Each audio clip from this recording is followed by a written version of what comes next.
So hello guys, welcome back to my channel अर्थशास्त्र की नगरी। हम जो है इकोनॉमिक्स क्लास 12th टर्म 2 का पेपर सॉल्व करने वाले हैं। तो इस पेपर का जो ये सेट है, ये सेट 1 है और इसका जो पेपर कोड है ये है आपका 5841। ध्यान से समझ लीजिए, 58, ठीक है, 58 4 और 1, ये इसका जो है पेपर कोड है और सेट 1 है ये, ठीक है। सेट कौन सा है? सेट जो है 1 है, सेट 1 और पेपर कोड है 5841। तो इसमें बात करते हैं सबसे पहले भोक्ता वस्तु और पूंजीगत वस्तुएं क्या होती हैं। तो ये तो बेटा बहुत ही, और ये जो सेट है बेटा बहुत तगड़ा सेट है, बहुत अच्छे अच्छे क्वेश्चन इसके अंदर पूछे गए हैं। सबसे टफ जो है यही वाला सेट मेरे को लगा है अभी तक। उपभोग वस्तु और पूंजीगत वस्तुओं में क्या अंतर होता है, ठीक है। तो ये तो बहुत ही ईजी है, इसको तो आप लिख ही सकते हैं कि भाई भोक्ता वस्तुओं का यूज़र उपभोक्ता होता है, पूंजीगत का उत्पादक होता है, सबसे पहली बात तो, ठीक है, ये आप लिख देंगे। दूसरा आप इसके अंदर क्या लिखेंगे, 2 नंबर का क्वेश्चन था, ये अर्थव्यवस्था के अंदर जो है उत्पादन क्षमता को दर्शाता है, ये अर्थव्यवस्था के अंदर उत्पादन क्षमता को जो है नहीं दर्शाता है। ये 4 प्रकार की होती हैं, इसका कोई भी प्रकार नहीं होता है, ठीक है। इस तरीके से आप इसके अंदर लिख सकते थे। फिर जो है कह रहा है स्टॉक और प्रवाह में अंतर बताइए। पहला वाला जो है बेटा वो एक स्टॉक है क्योंकि समय के एक निश्चित बिंदु पे मापा जा रहा है, और दूसरा वाला जो है वो प्रवाह है क्योंकि समय अवधि में मापा जा रहा है, साल के अंदर जो है इसको मेज़र किया जा रहा है। दूसरे न्यूमेरिकल की बात करते हैं तो बेटा यहाँ पे आपको सी दे रखा है, ठीक है। एक काल्पनिक अर्थव्यवस्था के अंदर सी दे रखा है, एमपीएस निकालना है बेटा। तो बेटा ये आपका जो है एमपीसी होता है, ठीक है। एमपीसी बेटा 0.8 है, तो एमपीएस कितना हो जाएगा बेटा 0.2। और उसके बाद कह रहा है बेटा कि ब्रेक इवन पॉइंट पे क्या करना है, ब्रेक इवन पॉइंट पे क्या करना है बेटा, ब्रेक इवन पॉइंट पे जो है आय का स्तर निकालना है, ठीक है। अब ये कैसे निकालेंगे बेटा, ब्रेक इवन पॉइंट पे आय का स्तर। तो बेटा ब्रेक इवन पॉइंट पे क्या होता है, ब्रेक इवन पॉइंट पे आपको पता ही है बेटा सी और वाई ये बराबर होते हैं, ठीक है। तो ये आपको दे रखा है 100, ये आपको दे रखा है 100 plus 0.8 Y is equal to 1, ठीक है। तो ये y वाले को इधर ले आइए बेटा, ये हो जाएगा y माइनस 0.8 वाई, ये हो जाएगा बेटा आपका 100, ये हो जाएगा आपका 100 इज़ इक्वल टू, इसका गुणांक 1 है, ये हो जाएगा बेटा 0.2 वाई। तो 100 अपॉन में 0.2 is equal to Y, and decimal हटाएंगे यहाँ पे 0 आ जाएगा बेटा, और यहाँ पे आपका जो आंसर है ये आ जाएगा बेटा आपका 500 इज़ इक्वल टू वाई, ठीक है। एमपीएस आ गया आपका 0.2 और ये आ गया बेटा आपका, ये आ गया आपका 500, ठीक है जी। अगले क्वेश्चन पे देखिए, यहाँ बचत फलन दे रखा है बेटा आपको, ठीक है, और आई भी दे रखा है। तो कह रहा है आय के संतुलन स्तर की गणना कीजिए। तो मैं आपको बता ही चुका था बेटा, जब भी ऐसा कोई क्वेश्चन आए आपको क्या करना है, एस इज़ इक्वल टू आई लगा देना है, अपना आप आपका आंसर आ जाएगा। तो माइनस का 60 plus 0.1 Y is equal to I कितना दे रखा है बेटा क्वेश्चन में, आई बेटा आपका क्वेश्चन में 4000 दे रखा है, ठीक है। तो ये हो जाएगा 0.1 वाई इज़ इक्वल टू 4060, ठीक है बेटा। y is equal to 4060 upon में 0.1, ठीक है भाई, डेसिमल हटाएंगे 0, तो बेटा y इज़ इक्वल टू 40,600। ये आपका जो है बेटा इसका आंसर हो जाएगा नीचे वाले क्वेश्चन का, ठीक है। तो ये मैंने आपको बता दिया, ये मैंने आपको बता दिया, उपभोग और बचत का दोनों बता दिया, और ऊपर वाला हो गया। अब हम बात करते हैं बेटा क्वेश्चन नंबर 3 पे। क्वेश्चन नंबर 3 पे कल ही बेटा वीडियो बनाई थी। यदि किसी अर्थव्यवस्था में नियोजित बचत नियोजित निवेश से अधिक है, क्या कह रहा है ये, जब S जो है वो ग्रेटर देन होता है I से, तो क्या होगा, ठीक है। और नीचे वाले में पूछा गया है नियोजित बचत नियोजित निवेश से कम है, ठीक है। इधर है S जो है वो लेस देन I होगा, कल ही बताया था, ठीक है। वीडियो अगर ना देखिए आपने, ये वाला क्या होता है, AS वाला AD, ठीक है। और ये क्या होता है, ये होता है AS is greater than AD। क्या होता है बेटा, इस सिचुएशन में क्या होता है, उत्पादकों का सारा माल बिक जाता है, उत्पादन ज़्यादा होता है, समग्र पूर्ति बढ़ती है। इसमें उत्पादकों के पास बिना बिका माल रह जाता है, उत्पादन घटता है, समग्र पूर्ति घटती है। इसमें ये आपको लिखना था, सब कल ही वीडियो बना के बताया है, सेम क्वेश्चन। फंस गया आपका 2 नंबर का, ठीक है। अच्छा, अब हम बात करते हैं क्वेश्चन नंबर 4 की। कह रहा है औपचारिक क्षेत्र में कार्यरत कर्मचारी अनौपचारिक क्षेत्र में कार्यरत कर्मचारियों की अपेक्षा जो है अधिक आय अर्जित करते हैं। तो दिए गए कथन का सामान्य तर्कों द्वारा समर्थन और खंडन कीजिए। तो आपको बेटा इसका क्या करना है, आपको इसका समर्थन करना है, क्योंकि भाई जो औपचारिक क्षेत्र के अंदर काम करते हैं उनको सैलरी के अलावा और भी कई सारी फैसिलिटी लाइक बेटा पीएफ, पेंशन, ग्रेजुइटी, ये भी कई सारी फैसिलिटीज़ मिलती हैं, सोशल बेनिफिट मिलते हैं। लेकिन औपचारिक क्षेत्र के अंदर जो है, अनौपचारिक क्षेत्र के अंदर ऐसा कुछ भी नहीं मिलता है। ठीक है, इसलिए औपचारिक क्षेत्र के जो कर्मचारी होते हैं वो अधिक आय अर्जित करते हैं एज़ कंपैरिजन टू अनौपचारिक के। ठीक है जी, तो इस तरीके से आपको इसके अंदर लिखना था। उसके बाद है बेटा क्वेश्चन नंबर 5। क्वेश्चन नंबर 5 में कह रहा है कि भारत में आर्थिक विकास जो है ना वो पर्यावरणीय समस्याओं की उत्पत्ति के साथ हुआ है। क्या आप दिए गए कथन से सहमत हैं? अपने उत्तर का सामान्य तर्कों द्वारा जो है समर्थन कीजिए। बेटा बहुत ही इंपॉर्टेंट क्वेश्चन है।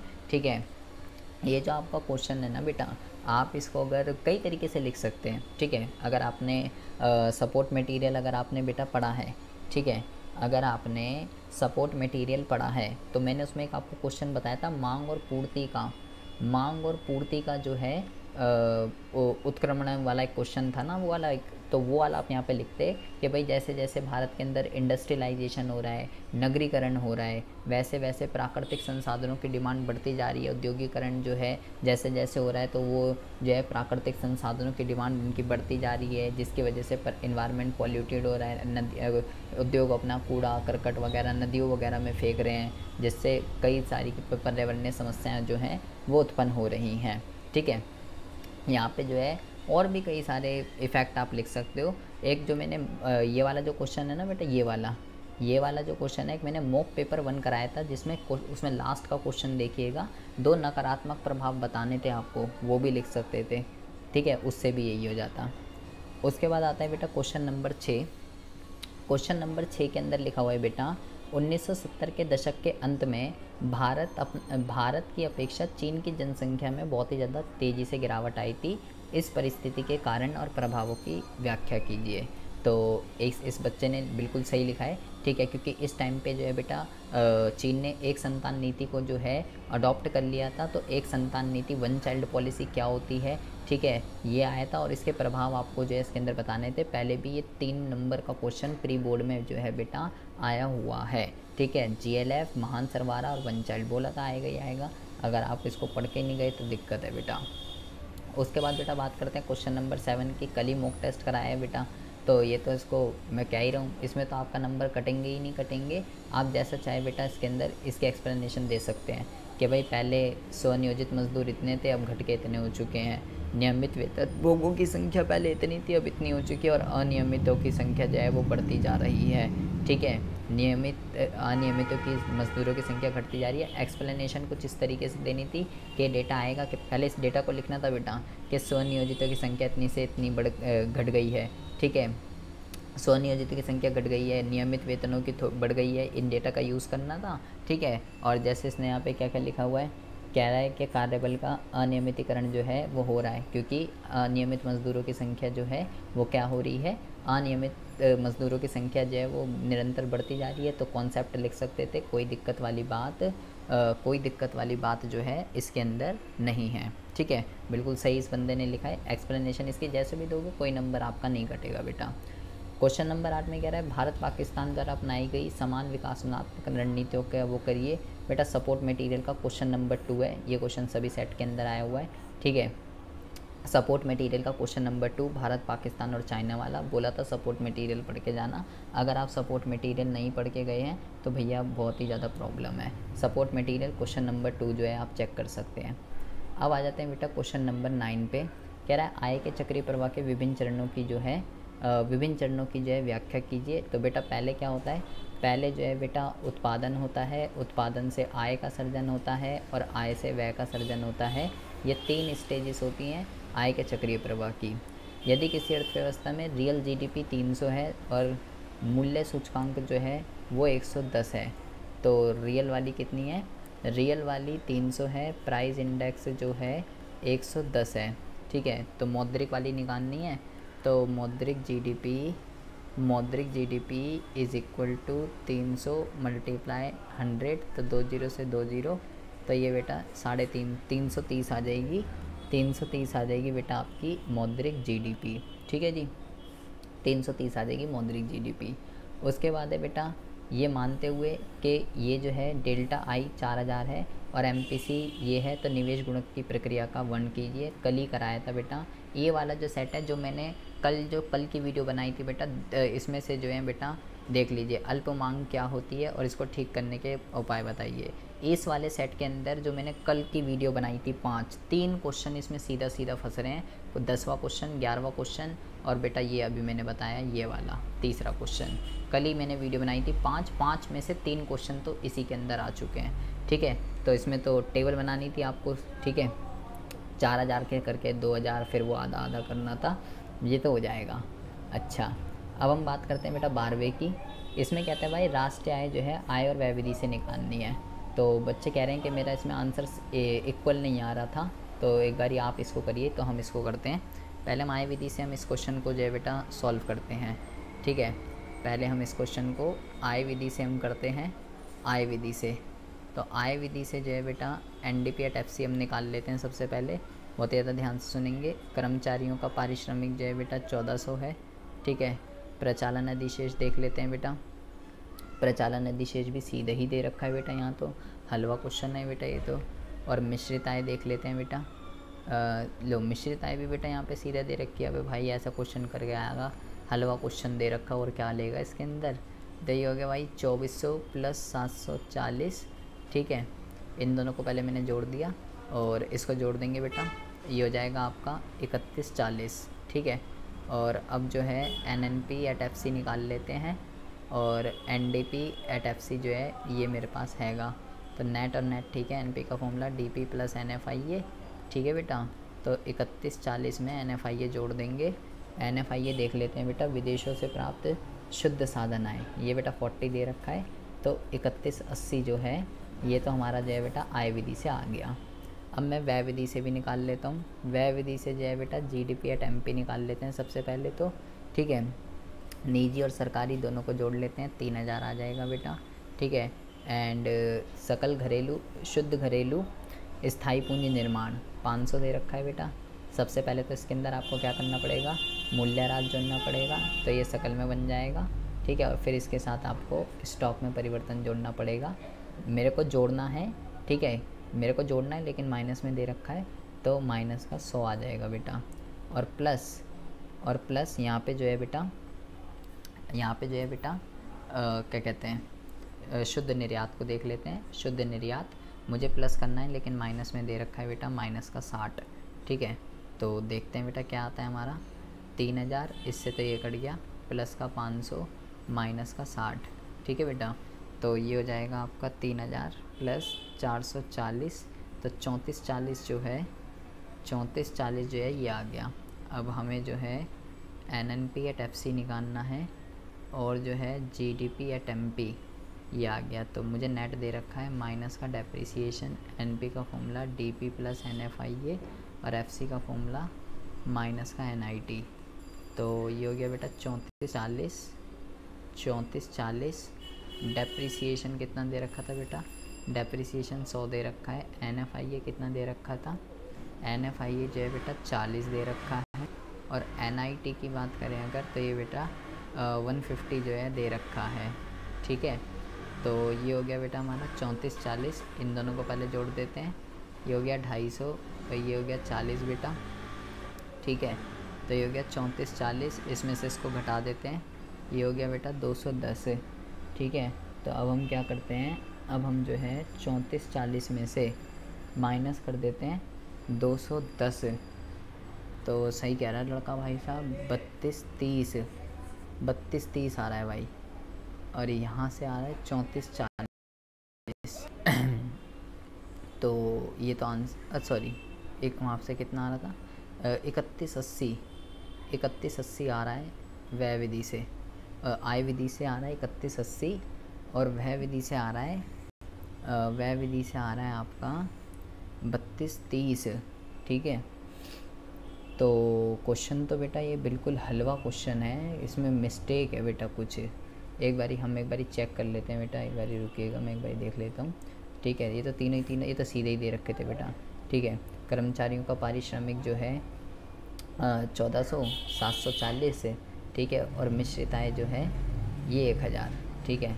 तो 1000, 2400, 2400 और ये गया 3140, ये तो ठीक है बेटा। और कन्वर्जन के लिए केवल NFIA जुड़ता, NFIA कितना दे रखा है बेटा, NFIA 40 दे रखा है, ठीक है। ये तो ठीक है बेटा। यहाँ पे अगर हम बात करते हैं 3000, तो ये आ गया बेटा, ठीक है।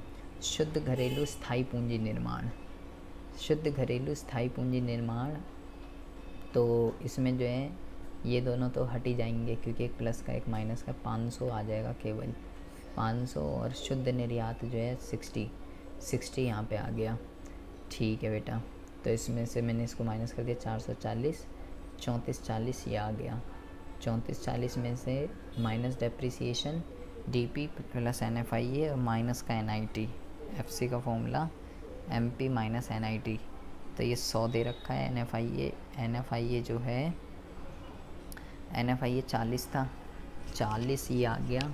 और NIT जो है बेटा 150, ये 150 आ गया, ठीक है जी। तो मैंने इसको 250 कर दिया, 210। हाँ बेटा, क्वेश्चन में मिस्टेक है कोई सी, ठीक है। क्वेश्चन में मिस्टेक है, लड़का सही कह रहा है। आंसर बेटा इसका आ नहीं रहा है, मिस्टेक है इसके अंदर कुछ ना कुछ, कोई नहीं, देखते हैं इसके और वाला क्वेश्चन, सॉरी इसके और वाला क्वेश्चन देखते हैं। इसके और वाले में पूछा गया है बेटा प्रचालन अधिशेष निकालना है इसके अंदर, ठीक है। क्या निकालना है इसके अंदर, प्रचालन अधिशेष जो है इसके अंदर आपको निकालना है बेटा, ठीक है। पहले ये देख लेते हैं, ये NFIA के घटक लिखने हैं, ये तो फिक्स क्वेश्चन है, बताया ही था। प्रचालन अधिशेष निकालना है और GDP एट FC दे रखा है 650, GDP एट FC दे रखा है 650। अगर बेटा आपका उसका इक्वल नहीं आ रहा आंसर तो उसको काट देते आप, बढ़िया इससे बढ़िया ये वाला कर लेते। तो NDP एट FC निकाल लेता हूँ मैं सबसे पहले, और मेरे पास GDP एट FC है। नेट का फॉर्मूला ग्रॉस माइनस डेप हो गया, DP ठीक है, FC ठीक है, ठीक है। ये आपका 650 है।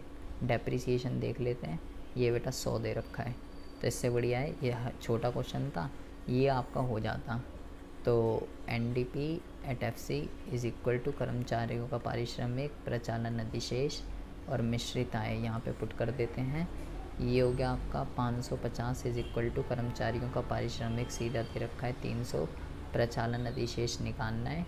और मिश्रित आय की अगर हम बात करते हैं, मिश्रित आय बेटा नहीं दे रखी है आपको, मिश्रित आय आपको नहीं दे रखी है, यहाँ पे 0 पुट हो जाएगा, ठीक है। तो यहाँ पे जो है बेटा 250 इज़ इक्वल टू X, ये आपका जो है बेटा आंसर आ जाएगा, प्रचालन अधिशेष, ठीक है। बाकी ये और ये तो ऐसे ही दे रखे हैं, इसका कुछ भी नहीं करना है। तो इजी क्वेश्चन है ये तो। अच्छा जी, अब हम बात करते हैं बेटा, ये हो गया आपका क्वेश्चन नंबर 12। अब हम बात करते हैं क्वेश्चन नंबर 13।